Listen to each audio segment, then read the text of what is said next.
My book, The Art and Making of Fantasy Miniatures, is available now. Check out the link in the description to find out more.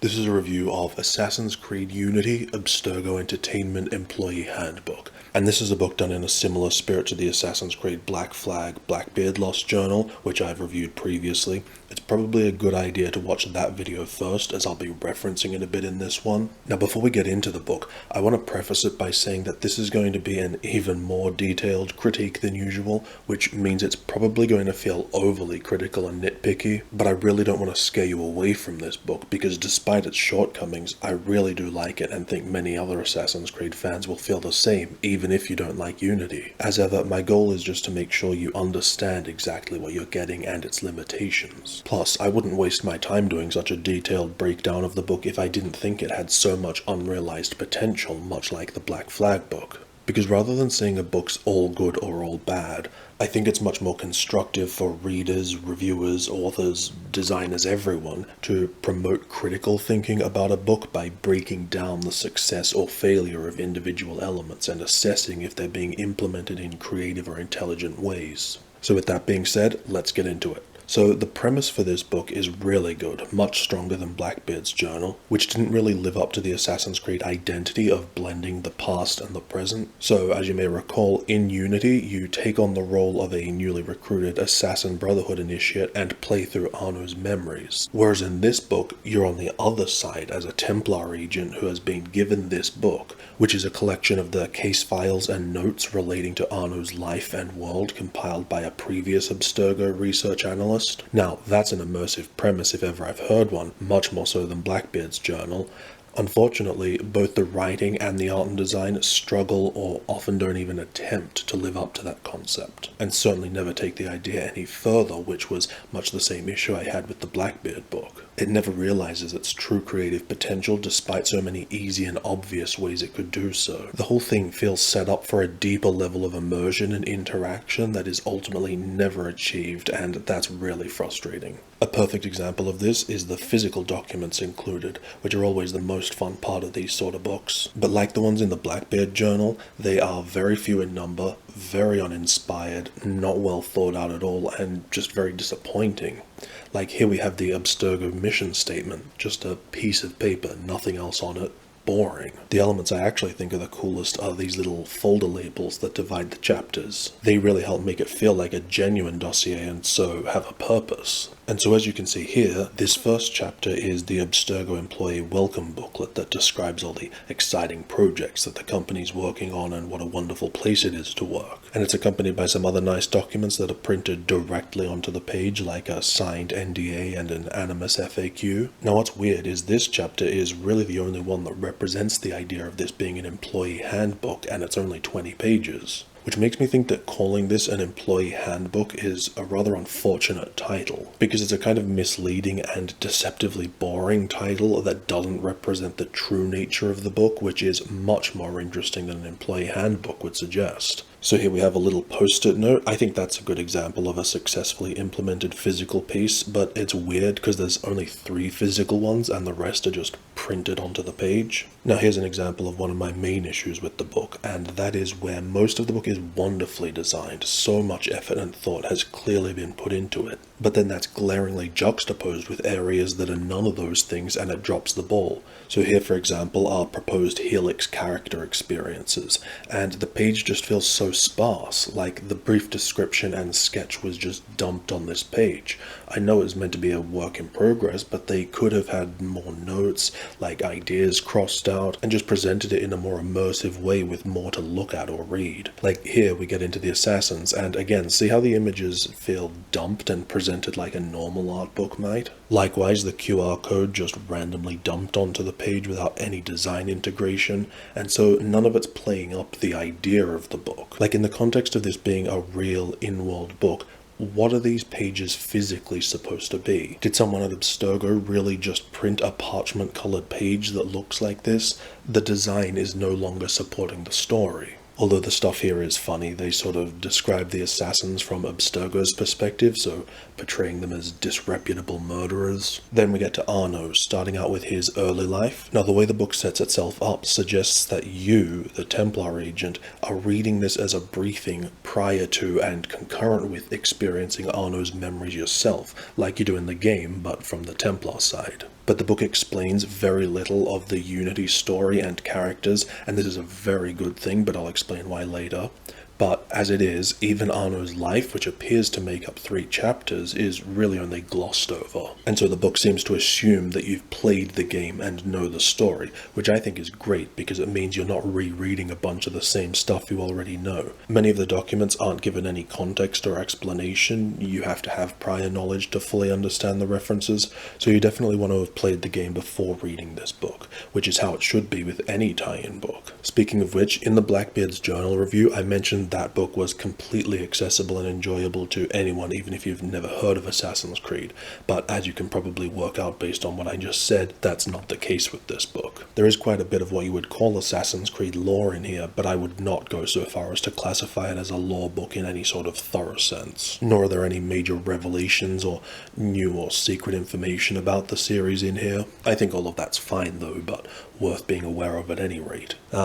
This sketch here is interesting. Now the note above is from your boss and it says something to the effect of, because your eagle vision is superb, they hope you'll be able to learn something from this illustration. Which to me suggests there's some secret, some code, something to be discovered in this image. But there isn't. It's just the first of several things that sound like they're being set up with zero payoff. Just like the torn pages in the Blackbeard journal. A lot of the notes sound like they're setting up some sort of interactivity or detective work for you to do, which obviously this book is perfect for. I mean, even just like a Nostradamus enigma or something, but that's just not the case. By the way, I understand the significance of this watch as it relates to the game, just not the way it's set up here, because later on there's another note that says, well done using your eagle vision to find Arno's fingerprints on the watch. And it's like, wow, you mean the watch had a fingerprint of the guy you already knew owned it? What a mind-blowing revelation. So yeah, it literally means nothing, not even to the story here, nor the story of the game. Just like in the Blackbeard journal, it's full of setups without any kind of reason or payoff. And I just can't understand why they would. This is what I'm talking about when I say how frustrated I am by these books' refusal to live up to the easy potential they have to be amazing. Completely mind-bogglingly obvious setups and missed opportunities to be fun and interactive and immersive. And so the most defining impression of these books is a lot of wonderful effort put in, undermined by inexplicable laziness and lack of follow-through. Okay, here's another example. You think, oh look, a letter, and then you open it up and like, look how big this piece of paper is, and it's just a short note slapped into the center without any kind of design. And what's even worse is that this letter actually appears in the game, but looks nothing like this. And this sort of thing just pisses me off. I can't abide or even understand this kind of laziness and lack of care when someone has been entrusted with and being paid for creating an experience for fans of a well-loved property. And they think it's acceptable to be like, should we make the letter a replica of how it appears in the game? Nah, who cares? Okay, but should we at least put in some effort to make it look more presentable and special? Nah, just slap some text into the center of a blank page. Oh, won't people call us out on that? Nah, most reviewers are just as lazy and stupid as we are and will give this shit 5 stars no matter what we do, and we get paid anyway, so who cares? As for the art in this book, most of it is concept art from Unity, but a bunch of pieces from other games too, as well as some actual historical works. And one thing you'll notice as we go through the book is there is way too much reliance on the concept art and not enough text and other documents. Which I might not mind if it weren't for the fact there's already a Unity art book, though I don't know how much overlap there is between the two books, if any. But this book is a disappointingly quick read and desperately needs more text, especially because the text that is in here is really well written. It's by Christy Golden, who also did the Blackbeard journal, but yeah, for a scrapbook case file type thing, it does feel quite bare overall and definitely needed more of everything except concept art. So then we get into historical figure profiles, which is essentially what makes up the majority of this book. It's just short bios and some trivia trivia, although I don't understand why you can see the portrait through the note here, and this happens elsewhere in the book. It's written on rice paper. Again, seems like a lack of attention to detail. Now here you see a little handwritten note.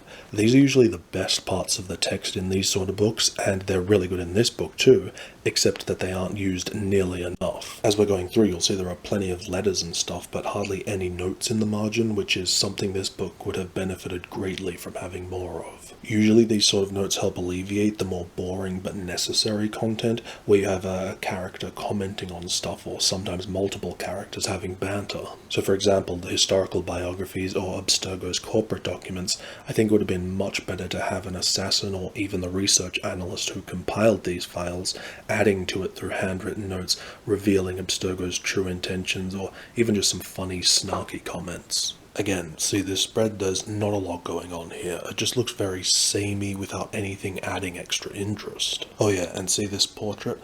Like for Blackbeard's journal, they got some artists to do some custom artwork for the book, which sounds awesome and would add real incentive to buy the book. But like with the Blackbeard journal, the artist's style is completely inappropriate for this type of book. As I understand it, it's meant to be like the art's been done by the research analyst, but I do not like it at all. It's just not of a very good quality, and the comic book style is, just completely visually out of place and inappropriate compared to the rest of the images. So here we've got a reprint of a real historical image, and I mean, it's interesting to look at, but what does it add to the experience? What does it mean? What does it reveal? How is it related to Assassin's Creed, except in the broadest sense of coming from that time period? Actually, it might be one of the documents from the database in the game, which if that's the case, then that is cool and I retract my criticism.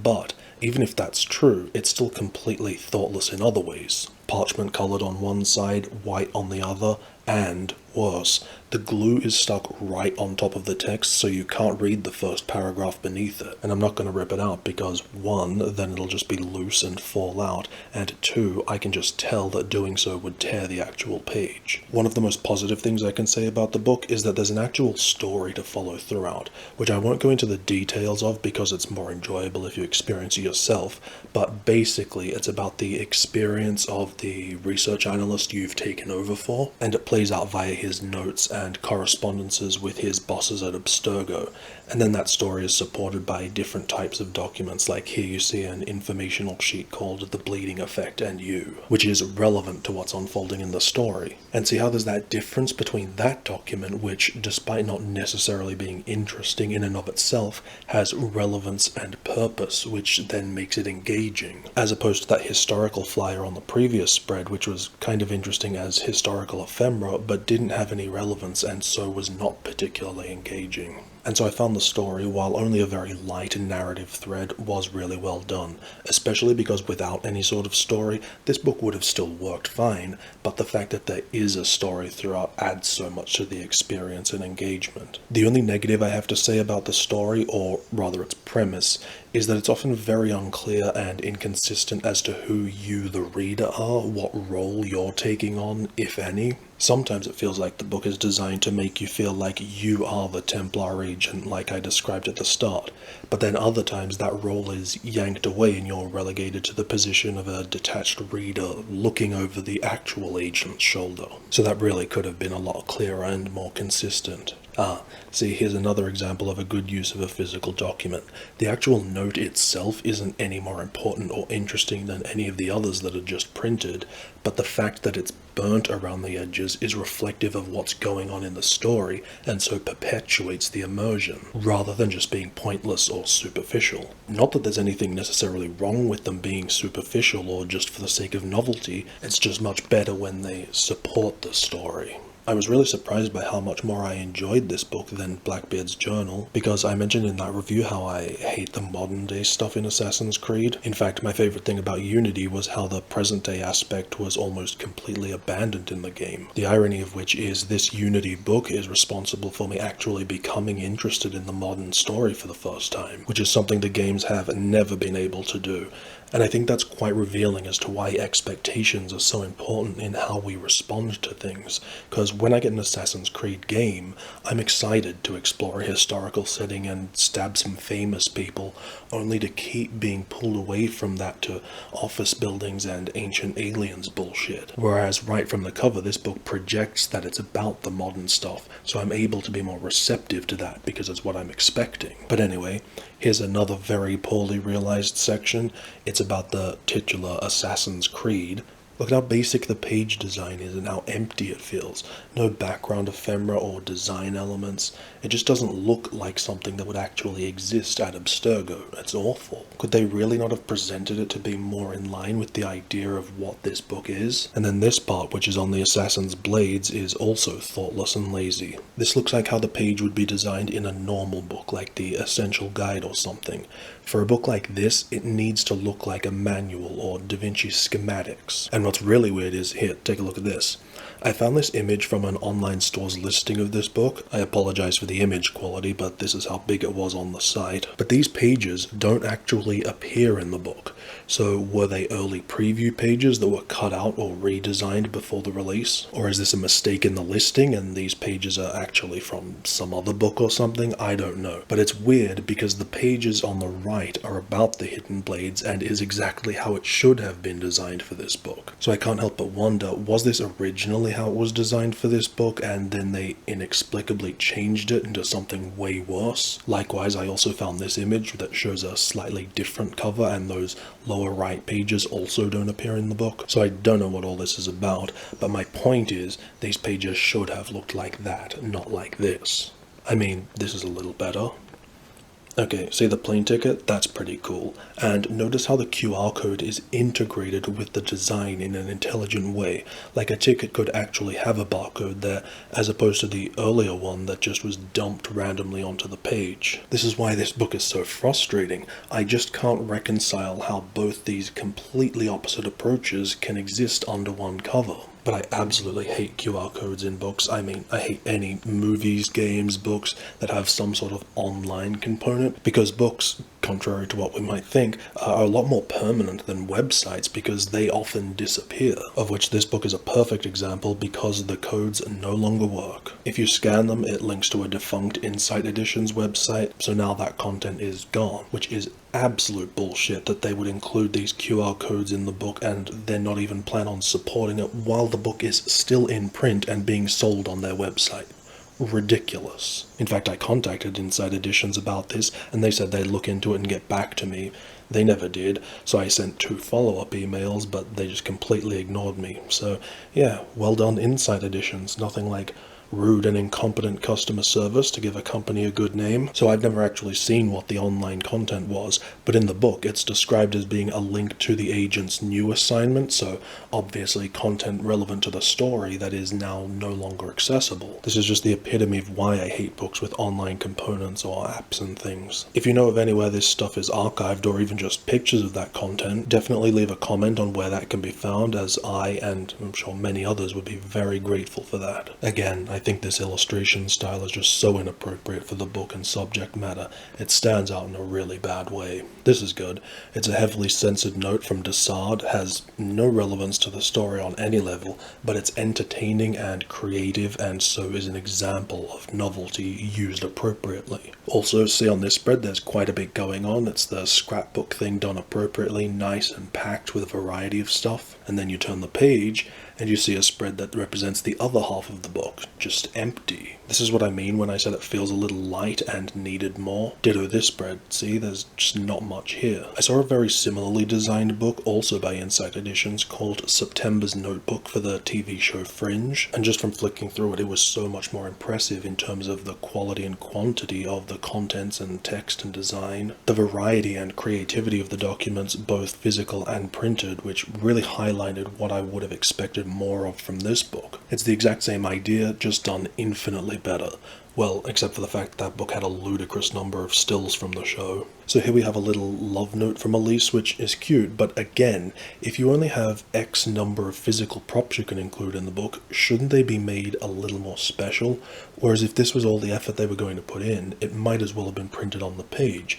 I want the physical stuff to feel like a real prop that's come out of the game world and is worth buying the book for. Whereas this, you could buy parchment colored paper and then make this in Word in 2 minutes and print it off, so not exactly impressive. These are cool. They're supposed to be sketches from the licensing division for figurines, and they want the researchers' feedback, except I think they've made a blunder here.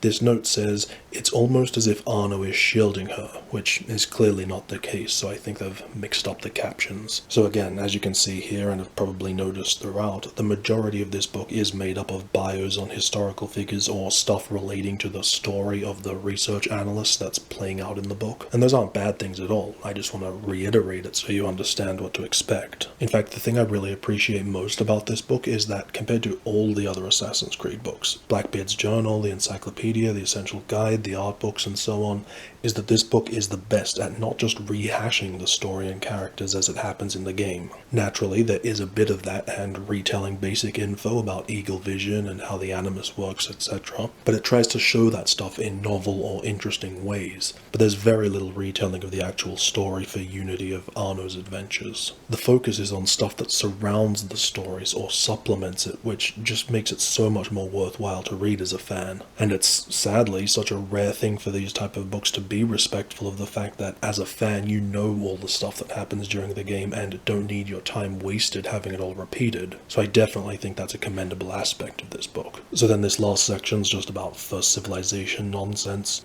Here's another example of what I mean when I said the book relies too heavily on concept art and looks more like an art book than the sort of book it's supposed to be. See these pages? Lots of stuff going on, well-designed documents. This one on the right is dated older, so it looks more faded, and it all looks like something that would be collected in a dossier and so adheres to the vision of this book. But then on the very next page, we have the total opposite. The immersive design is completely abandoned, and it looks like it's from a totally different book, and makes no sense in the context of this being a file. Again, if this was real, what would this spread physically be? It doesn't make sense.